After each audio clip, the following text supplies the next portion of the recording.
Hello, everyone. I'm ZHAO Chuang. We will draw the head of Spiclypeus today. We can first use light, or dotted lines to sketch the shape and detailed structures, and then refine the drawing with solid lines. This drawing will focus on its structure. The premise of precisely detailing its structures is to find a suitable angle to highlight its features. Spiclypeus had several distinctive features, such as its laterally projected brow horns. Thus, we can adopt an angle slightly toward the viewer. Additionally, there was a sizable U-shaped concave at the top of its frill. The marginal horns along this part bent inward, forming a complex curled shape. Therefore, when composing, make sure to consider the direction in which the frill extends. We will also aim to use casual strokes to create the volume. Now, let's dive in. Start with its mouth. Draw an arc to indicate the curved, parrot-like beak.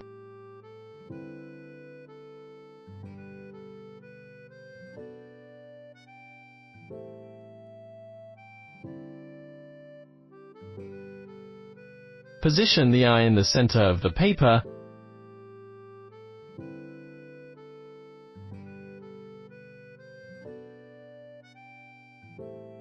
Then draw its forehead,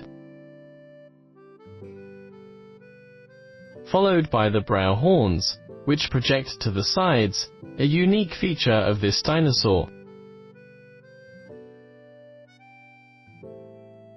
Next, sketch the nasal horn, which is located slightly farther back than that of dinosaurs like Triceratops. Below the eye, outline the shape of the jugal bone and the jugal horn at its tip.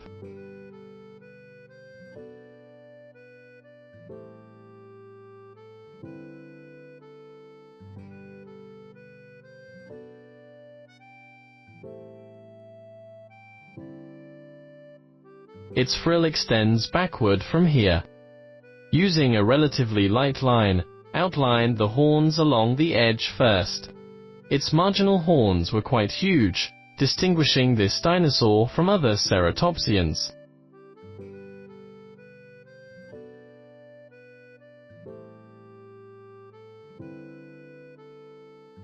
As you continue, note that the horns increase in size from this position, with the top two being the largest.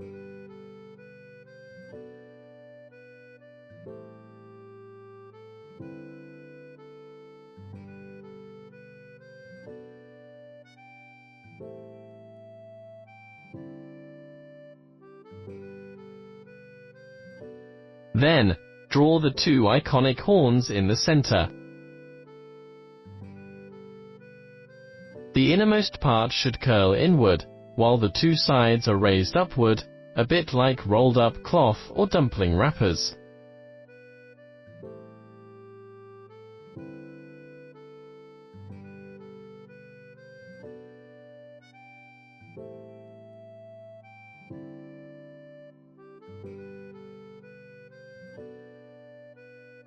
Then, draw the boundary between the top and the side of the frill, followed by the shapes of inward curled horns.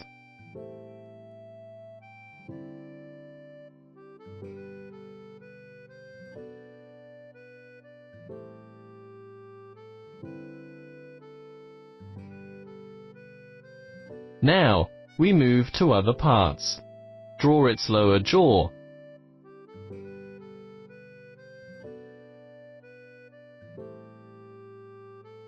which should be broad and thick at the posterior, with massive muscles accommodated inside. You can make this part appear fuller.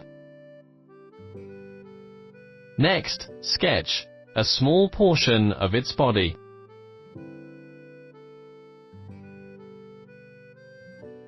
After that, draw its nasal cavity, which takes up a large area. You can imagine it as a sphere, similar to a balloon. The front part of the nasal cavity, near the mouth, will be the nostril.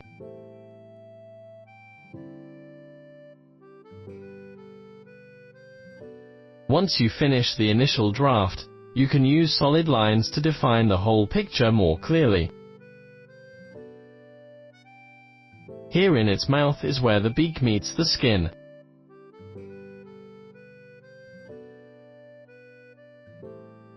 Draw the mouth corner here, with some wrinkles below.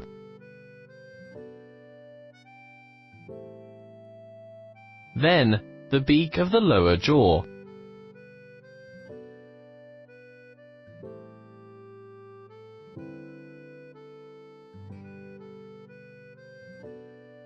Now for the eye, we can draw it to be rounder. Encircle the eye with a hard, bulged structure that resembles a rubber ring. This is the orbit.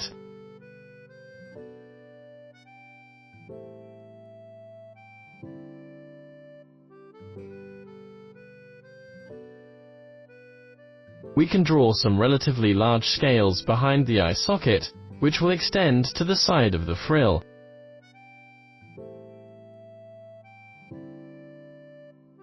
Next, we come to the horns. Here is one brow horn.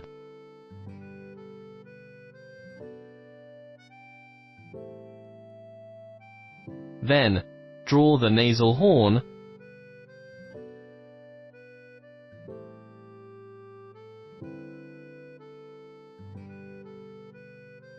followed by the other brow horn. We selected this angle because it can effectively showcase the laterally extended brow horns.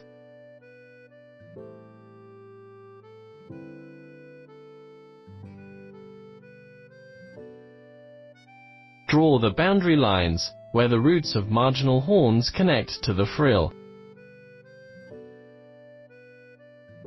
The uppermost horns have a unique form.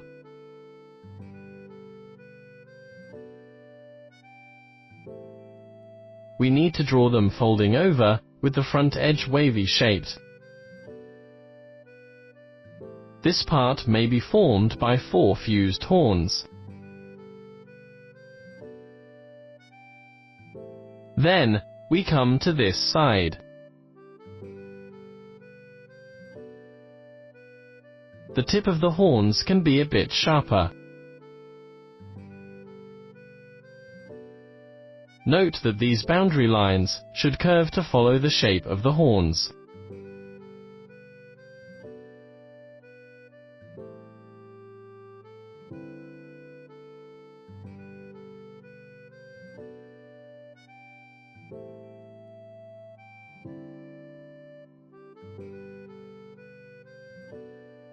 One ear is located here.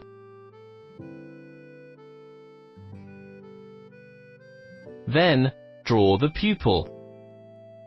Add some keratin texture to these horns. These delicate textures can also help to indicate shading.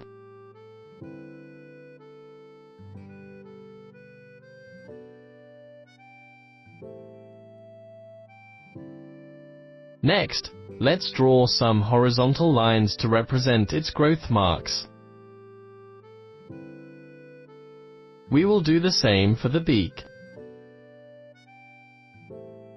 Draw some wrinkles around the nostril.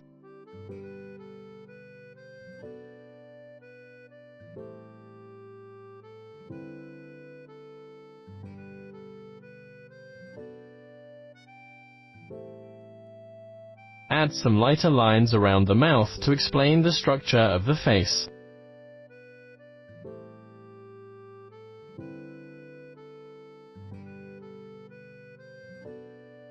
Around the jugal horn, illustrate a bit of scale texture, using some dots to represent their rough distribution. There is no need to draw too many, just suggest the general texture. Draw some large scales on the side of the frill, making sure these scales gradually get smaller as they go down.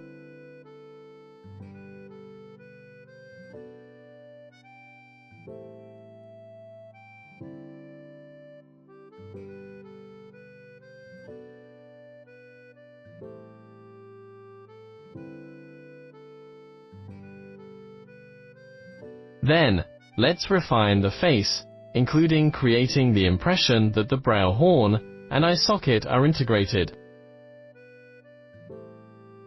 The brow horns of ceratopsians were fused with the bones that encircled the eyes.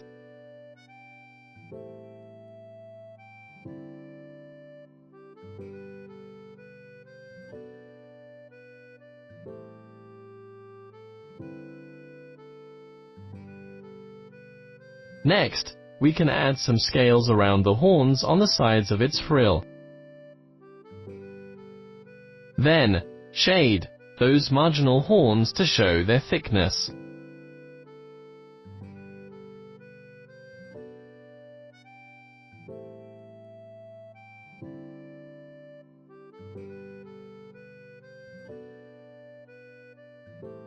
In these areas, we can incorporate large and small scales for a natural transition. To depict the curve of the frill, we can lightly draw some lines here.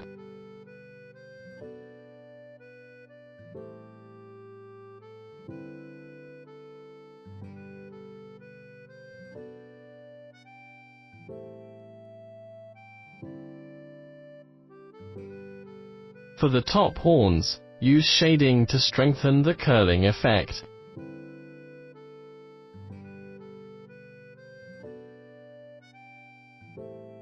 Next, shade this part of the mouth and the lower jaw to make the face look more three-dimensional.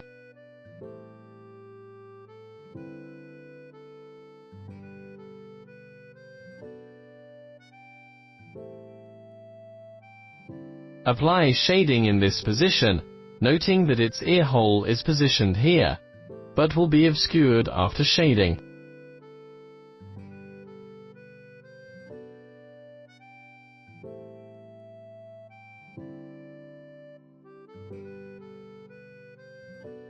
Then, use loose lines to shade the underside of the throat.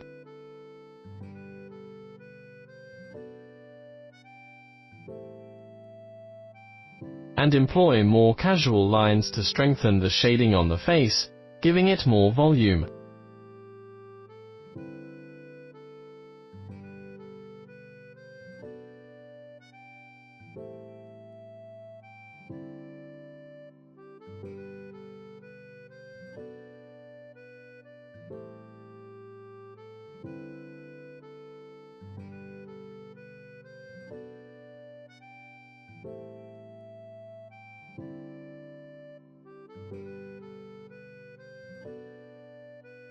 Draw some textures above those horns to emphasize the texture of keratin.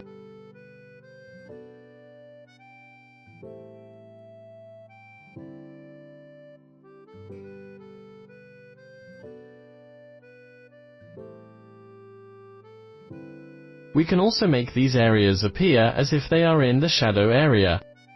Assuming the light source is coming from the left side of the picture, use shading on the right side to create a sense of volume.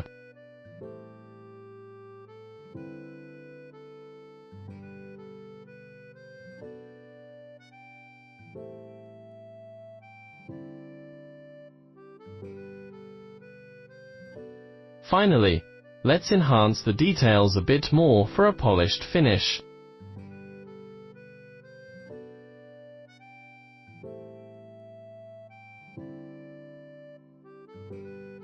Good, like this, we have completed drawing the head of Spiclypeus. Thank you all.